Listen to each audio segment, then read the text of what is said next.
Joyce. Senator Smith. Thank you very much, Madam Acting Deputy President. I rise this afternoon to speak on the Constitution Alteration Local Government Bill 2013. If the Senate will indulge me for a brief moment, I do so noting that yesterday's date, the 18th of June, marks exactly 1 year since my first speech in this place. Thank you very much, Senator Joyce. Given my long-standing interest and commitment to maintaining the integrity of Australia's federated structure, I can think of no better way to mark that occasion than to outline some of the dangers to that structure that are contained in this constitutional bill. I do want to note and acknowledge the heartfelt and genuine support of Senator Joyce and others for this important issue. However, that said, I will be voting against this bill. For a long time, I have opposed the constitutional recognition of local government on the basis that it would distort the federal structure, give rise to unforeseen and unintended consequences, and will lead to an eventual eclipse of the states and their eventual irrelevance as a balance against the centralised power of the Commonwealth. I'll come to the details of those arguments shortly. First, however, we need to ask ourselves, why are we preparing to hold a referendum just 87 days, in 87 days' time, on an issue which frankly does not loom in the day-to-day thinking of many Australians? After all, there is no massive groundswell of community opinion demanding constitutional recognition of local government. There is no pressing crisis in our system of government or in our federation that demands this reform. Despite the rhetoric from some of this proposal's more fervent supporters, there is no threat to services currently being provided by local government across Australia. So why this referendum and why now? I believe a clue as to why this push is coming now lies in an examination of the supporters of this proposal. It's very difficult to identify public supporters of this proposal who are not either members of Parliament, mayors, councillors, employees of local governments, or the various local government associations that represent local councils. In other words, the great majority of the caucus of enthusiasts for this proposal starts and ends with political elites, most particularly those who have a vested interest in further centralisation of power in Canberra, and local councillors who labour under the misguided belief that this change will mean more funding and greater influence for their councils. In fact, I believe these changes have the potential to neuter councils, but I'll come to that shortly. Let us start at the beginning.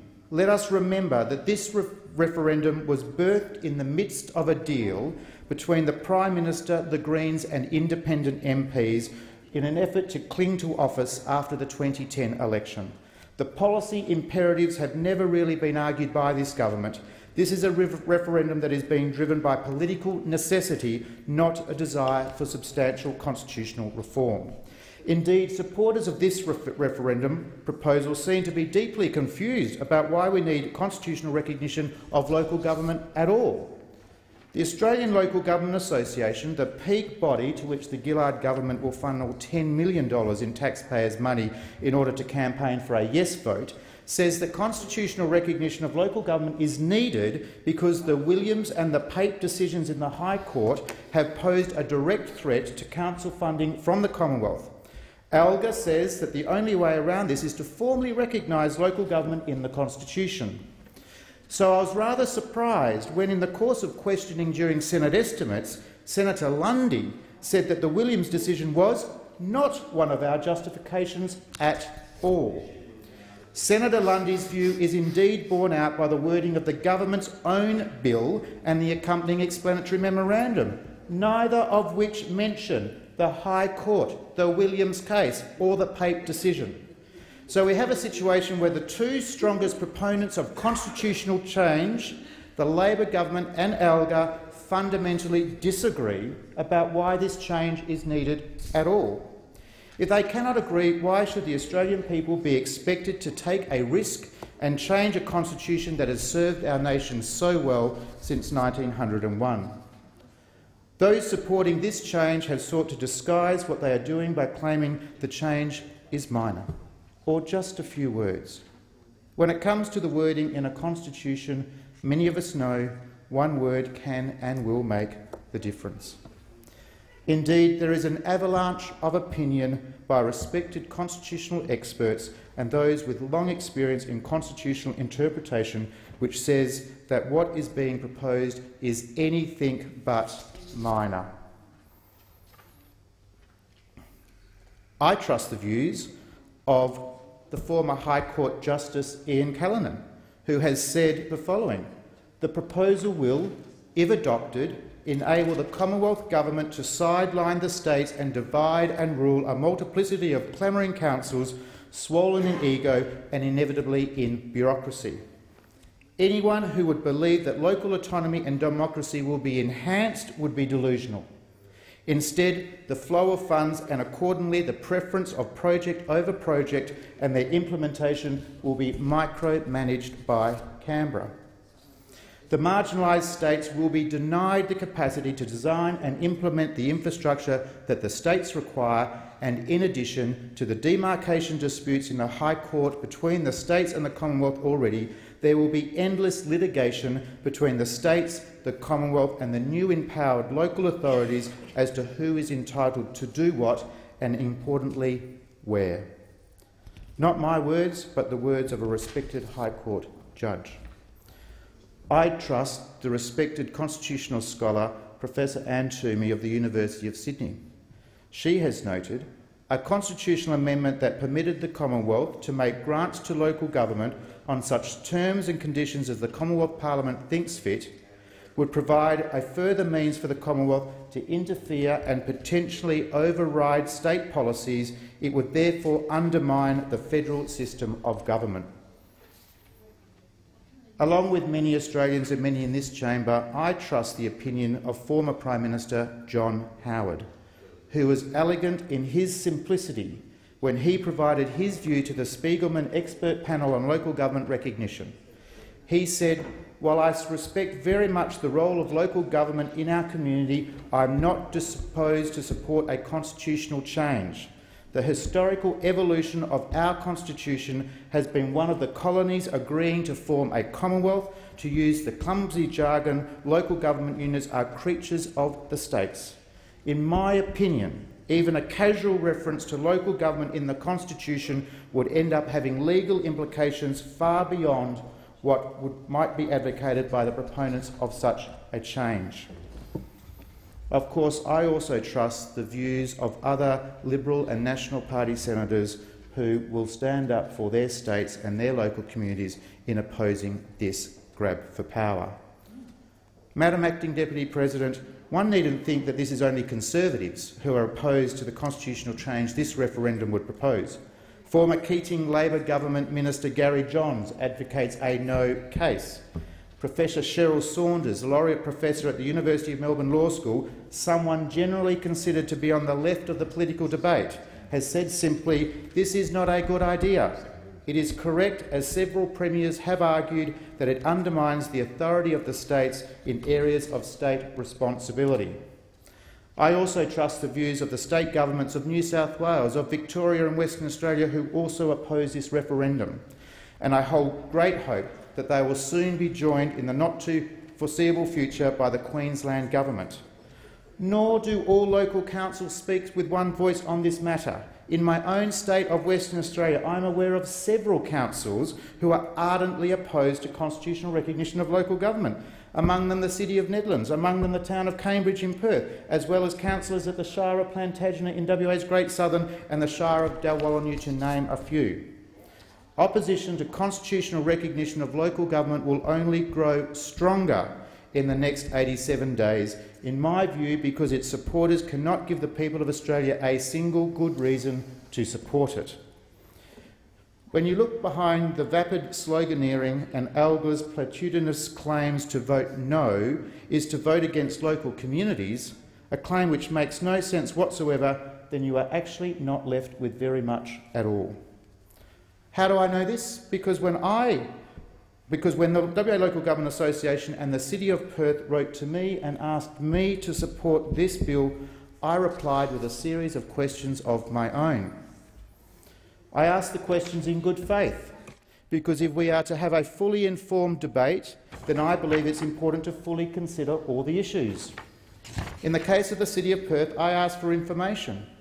A list of the monies currently received directly from the federal government by the City of Perth, a list of the current and future projects that depend on constitutional recognition of local government in order to proceed, a list of previously planned projects that have not proceeded on the basis that local government is not currently recognised in the Constitution, a copy of the legal advice referred in their letters which claims that this reform proposal will not reduce the power of states over local communities, a copy of any economic modelling you have or have seen which demonstrates the economic benefit of constitutional recognition of local government, a copy of the minutes of the meeting at which the City of Perth's position and the proposed referendum was agreed to and whether the decision was unanimous, whether or not the City of Perth supports the creation of an independent, publicly funded yes and no committees for the purpose of preparing cases to be put before electors, and of course what quantum of ratepayers' funds, if any, have they already committed or expect to commit to the campaign to recognise local government in the Constitution. Madam Acting Deputy President, I grant you that that's quite a list, but the essence of those questions is the need for supporters of this referendum to actually justify the need for this change. In our system, the burden of proof should always rest with the prosecution after all. If we make this change, what will be the benefit for the community? Or if we don't, what projects will be prevented from going forward? I sent the letter to the City of Perth and similarly to the West Australian Local Government Association on the 3rd of June. Last week I received a reply from the Lord Mayor of Perth and I thank her for it. Walga have, as of this moment, not had the courtesy of a reply to my letter. However, the City of Perth's answers were far from comprehensive. I was pleased, however, to note that they do not plan to contribute any ratepayers' funds to the forthcoming campaign. However, when we come to identifying projects or services that were under threat because local government is not recognised in the Constitution, the City of Perth evaded the issue. Likewise, they were unable to clearly identify new projects, services or initiatives that were dependent on local government recognition to proceed. I'm confident that any replies I receive from other councils in Western Australia will also struggle to identify any such projects. The reason for that is that despite the spin, this proposed change to our Constitution isn't about services, it's not about lower rates for ratepayers or better run councils or better local services.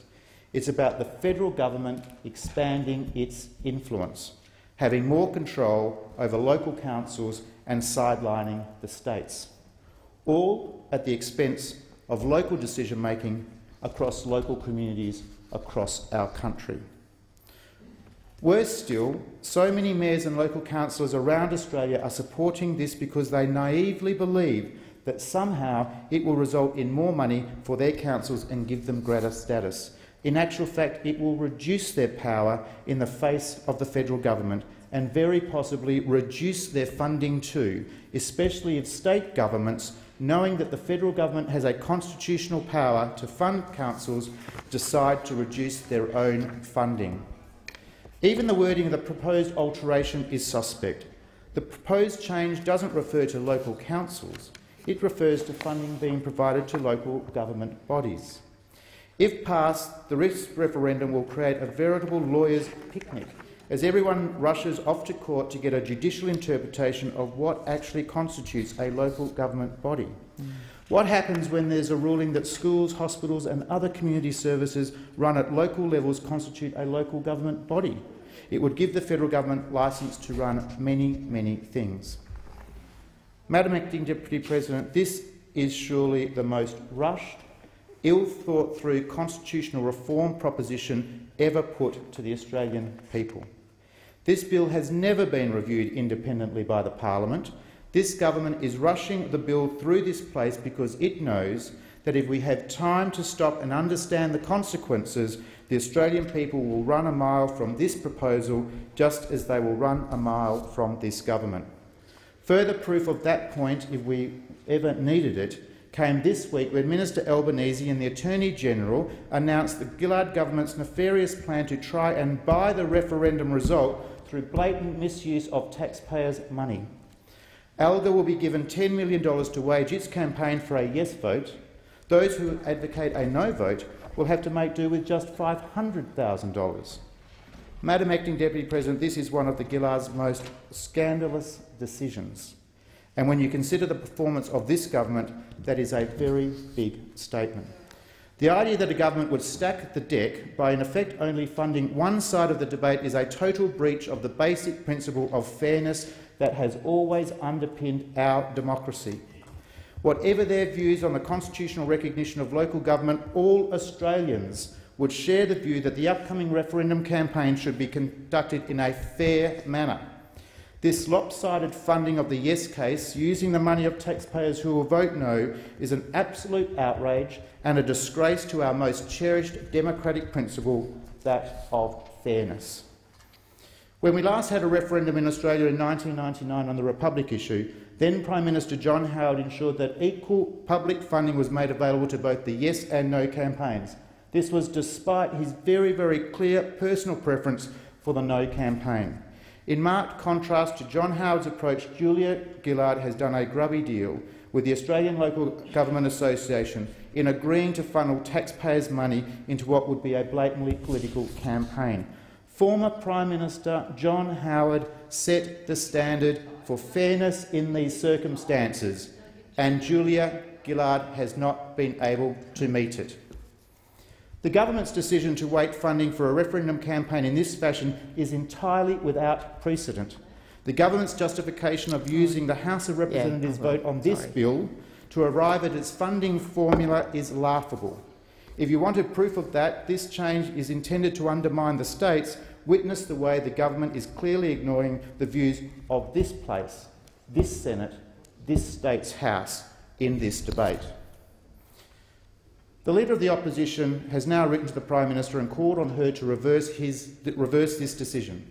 As he correctly notes in his letter, funding one side of the debate over another by a factor of 20 to 1 looks like the government is trying to buy the result it wants. Indeed, I believe it is exactly what the government is doing. The Leader of the Opposition's letter to the Prime Minister says it is not up to the government of the day to predetermine the outcome of any referendum question. A referendum is a decision of the Australian people. He's quite correct. Any referendum must be conducted in a spirit of absolute fairness and with both sides being given the opportunity to put their views, not with a desperate Labor government trying to stack the deck in its own favour. This lopsided funding scheme is nothing more than the government trying to drown out this reform's critics. Madam Acting Deputy President, truly great thinkers have a way of remaining relevant beyond their time. In closing my contribution, I'd like to reflect on the words of John Stuart Mill from his On Liberty essay of 1869. If all mankind minus one were of one opinion, and only one person were of the contrary opinion, mankind would be no more justified in silencing that one person than he, if he had the power, would be justified in silencing mankind.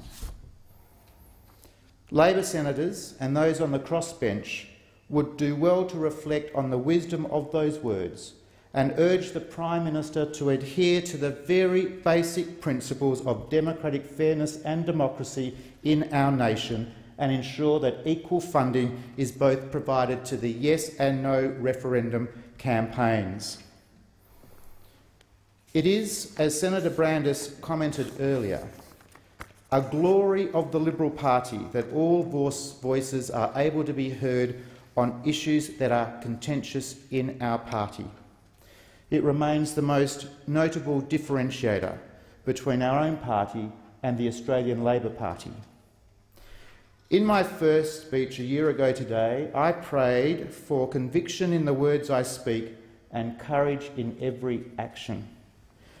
With all my heart and with all the political principles I hold dear, I reject this bill and the dubious motives that drive it.